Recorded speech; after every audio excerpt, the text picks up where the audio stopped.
HMG.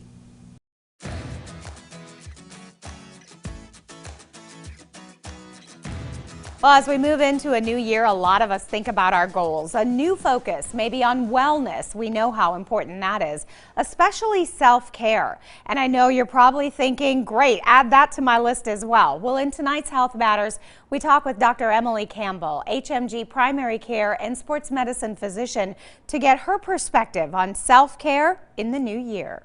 Through these pandemic and post-pandemic year here, one thing that we've all kind of experienced is like this just collective exhaustion. We're just so tired. Dr. Emily Campbell says taking care of yourself needs to be a priority. We need to step back and just reframe and say, wait a minute, how do I spend my time during my day? How do I spend my time during my week? Are there things that I'm doing and spending my time on that are not what I want to prioritize, that are not what are feeding into my mental well-being? And that's really where we need to make the start to consider our self-care. Dr. Campbell says oftentimes that means reevaluating, looking at things like relationships or habits that may not be in our best interest. So we're just moving away from things that really don't feed into our overall wellness and moving towards things that actually provide us a little bit more space. Space that gives us energy. She says if we're always going and giving, we can be left feeling depleted.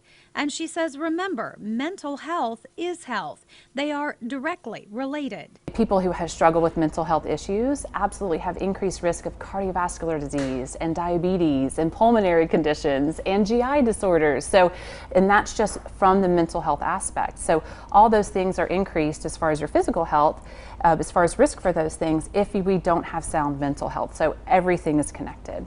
Dr. Campbell says there are online health questionnaires that can help you determine the intensity of your symptoms. She also encourages everyone to talk with their primary care provider. We all have our ups and down days, absolutely. That's just being human, but when it starts to bleed into, 1 week after another, so if you're about 2 weeks in and you've had no break from these anxious, overwhelming, depressive symptoms, that's really a time where you need to seek some help through your physician, healthcare professional.